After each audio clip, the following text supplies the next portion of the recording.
In this video, I asked veterans and friends of veterans what motivated them to serve our country. From their fondest memories to their biggest struggles, you'll get to hear the most important lessons they've learned and how these can help you live a fulfilling life.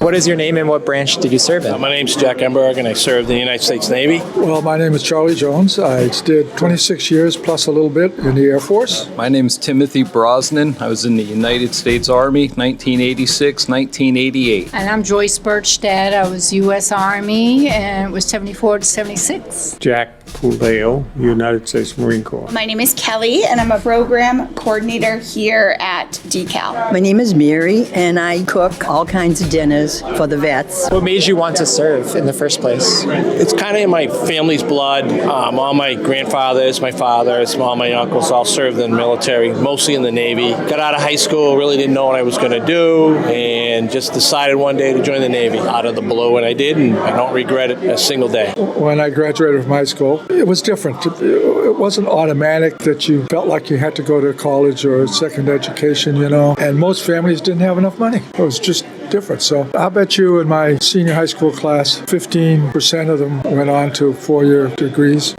That would be a lot. And the rest of us went off into the world. And so I worked through the summer and thought, I don't want to do this for the rest of my life. I went down to the recruiter. Here I was, and then it got started. Well, in my case, it was the 1980s, and Ronald Reagan was the commander-in-chief, and my father is a World War II veteran, and I had brothers in the Marine Corps, so I went in the Army. Somebody had to be different. In my case, I was in a dead-end job and I wanted to be a special agent. It was a law enforcement agency, and they laughed at me.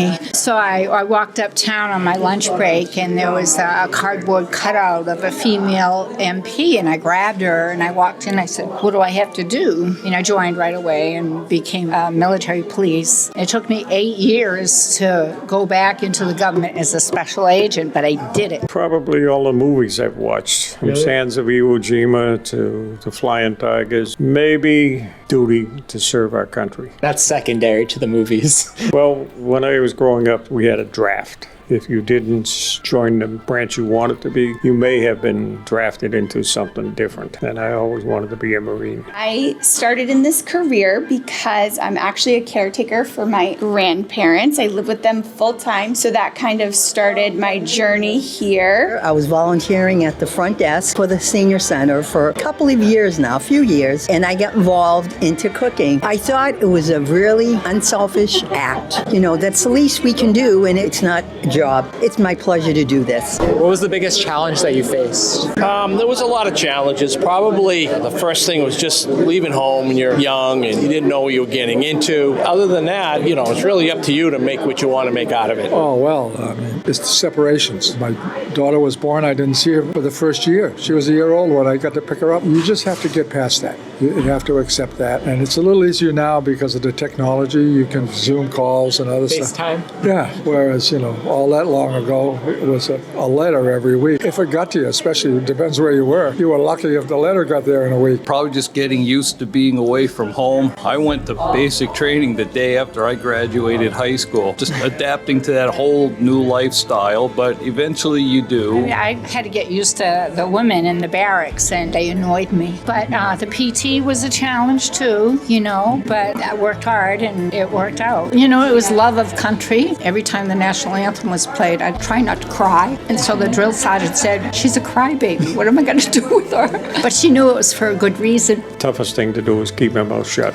Because you like to talk? Now and then. Do you have a favorite memory from serving? I have a lot of good memories. I started as an E1 and I retired as a 05 commander. And at each level and all the people I work with were all fantastic. So I guess that's probably the biggest memory I have. I met my wife as a result of an assignment out in a little village on the English countryside. And we were just young kids. We got married, brought her back to this country. And talk about courage. She had never left England and trusted me. Well, I guess the best part about it was I got to see a part of the country I don't think I would have seen otherwise. Got a whole different culture, really, because The West Coast and the East Coast are not exactly the same. Got to see things like when it's a clear day like today and Mount Rainier is visible. It's just an awesome sight. For me, well, being stationed in Colorado, I got to do the great skiing and, exploration and all. And at the end, I got the Army Commendation Medal for my performance. But the most important trophy to me, it was a silver pig, and it had a pink bow on it because I was the first woman to make it as a female investigator. And it's still on my mantle today.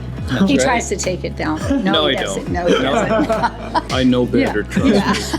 What would happen if you did? I don't think you'd ever be seeing me here for this interview again. Graduating boot camp. My parents came down for the graduation ceremony. My father worked for the railroad and he had a free pass anywhere in the U.S. My own grandfather, who I care for, is a veteran. What branch? The Army. So he served in 1955, sent to Germany right after World War II, and he was a bridge builder. So he had to kind of rebuild after the war. What do you think has been the most memorable story he's ever told you? He did get a tattoo while he was over there in a bombed out bunker underground, and they hand did it, and it's of Mickey Mouse. So he got one on his arm. My dad got the same Mickey Mouse right here. So when my dad passed away, I was like, I want to get a Mickey Mouse. So I got a little Mickey Mouse right here. What do you think is the biggest lesson that you learned from serving? I think, just as you see in this crowd, the people genuinely care. You see all this stuff on TV about whatever. These people in here aren't after that at all. They're solid feet on the ground. And they care about the country. They care about their friends and neighbors and stuff. And you really get that. And I'm not so sure that we do very well at that right now. What I learned was teamwork, camaraderie. The mission's bigger than the individual. Self-discipline. That time in my life, I really needed self-discipline. Discipline, whether it's given or self-disciplined. It is something that is sorely needed in today's society. There's such a lack of discipline among people themselves, but again, I don't think it's something that can be fully taught. It has to be brought on you, and you have to understand it. It's not just about yourself. It's kind of about others, community, and I don't know if that comes from the sense of brotherhood or sisterhood if you were, you served, but definitely that. What is the best lesson that you've learned from the veterans here? They are so appreciative, and they always come in with a smile, and it makes my day to make them happy. I think that's the best thing I can say about it. If you're not able to serve in the military, you should be able to give some way, whether it's helping someone, get to a doctor's or helping in any way. That's my advice, just to give. That's so awesome. Well, thank you very much for your service. Thank you.